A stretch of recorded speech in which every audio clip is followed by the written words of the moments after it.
What remains of Edith Finch Part 2? I verbal diarrhea this. You know what it is. Okay, bye.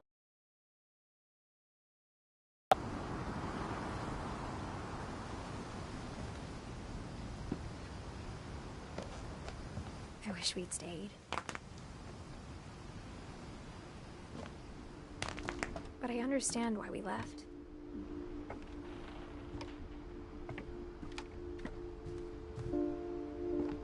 My mom ended up leaving everything behind.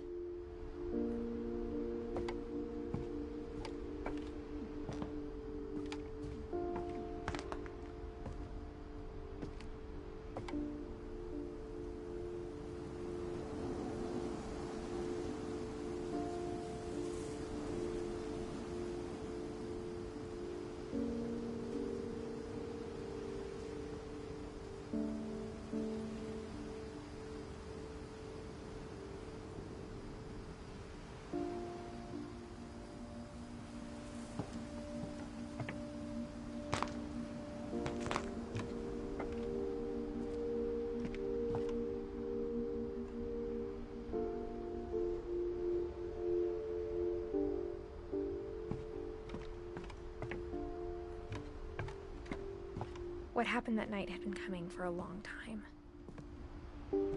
Maybe it should have come sooner.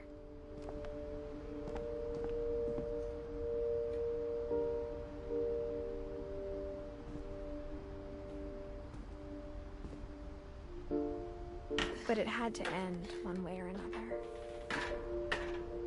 All that's left now is to tell you about that last night.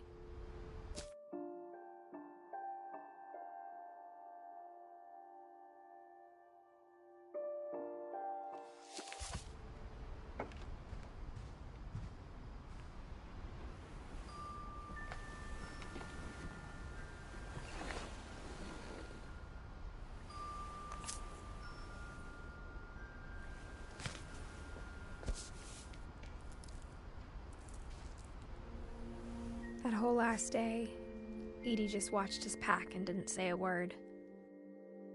Until supper, when she raised her glass and said, "To our final night together, and all our final nights apart." Grandma, you know what I said about alcohol. Some of your medications are very Edith, specific. I left a present for you in the hallway. Why don't you go open it? The grown-ups have to argue now. I'm sorry, you're right. We're all leaving tomorrow. Let's just enjoy our last... I'm not leaving. Edith, you're excused.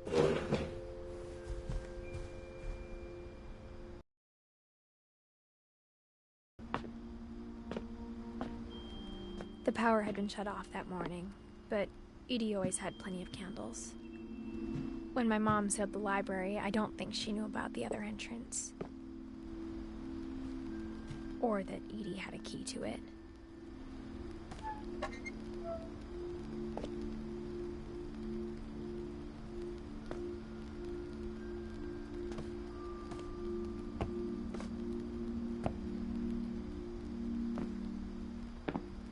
That thing you're afraid of isn't going to end when you leave the house. Edith has a right to know these stories. My children are dead because of your stories. I think it's best if Edith and I leave tonight. We'll have the nursing home send a van for you in the morning. Okay?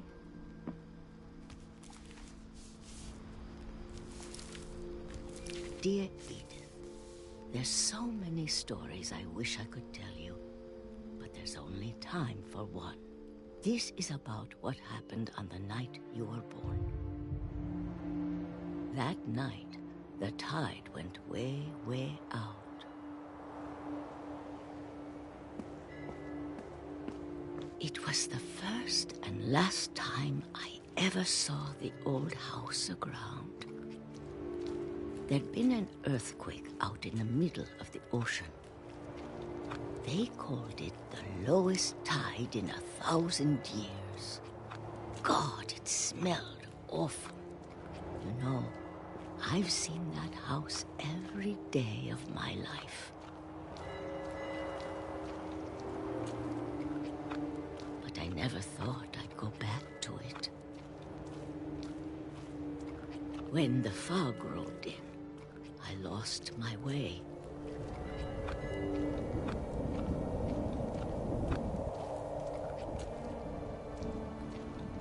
I got turned around.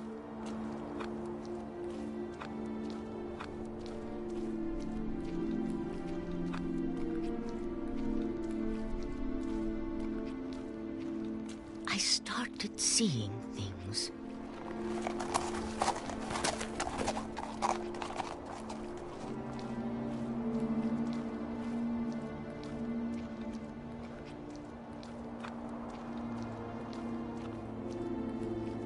Things I'd forgotten had ever existed.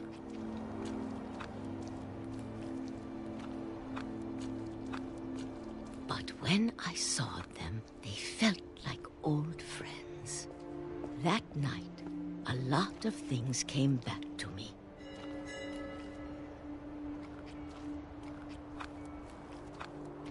Or maybe I came back to them.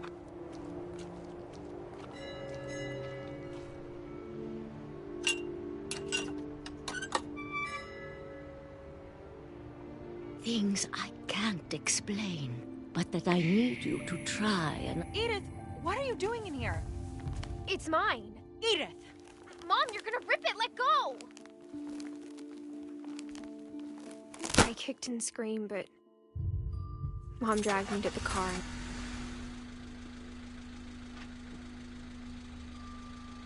I never saw Great-Grandma Edie again.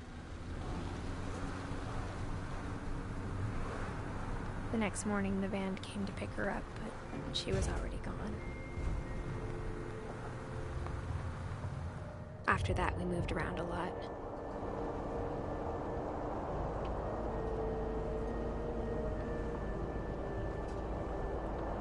We both tried to make the best of it.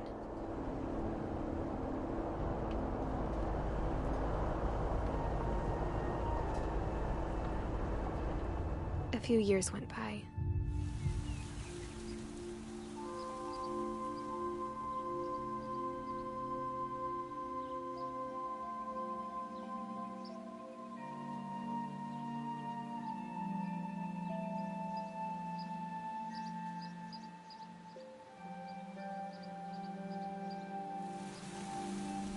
My mom didn't like to talk about it,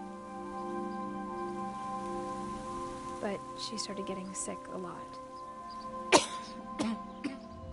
The rest happened pretty quickly.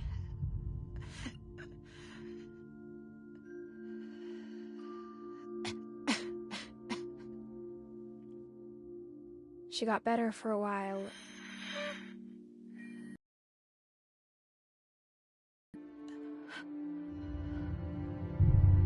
And then I was alone.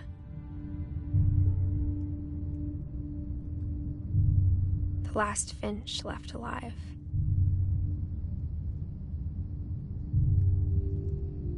Until I found out about you. I'm still not sure what to tell you about all this. If we lived forever, maybe we'd have time to understand things. But as it is, I think the best we can do is try to open our eyes. And appreciate how strange and brief all of this is.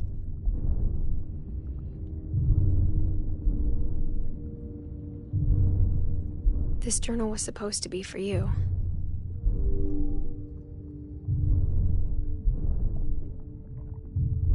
But now I hope you'll never see it. I just want to meet you and tell you all these stories myself. But I guess if you're reading this now, things didn't work out that way.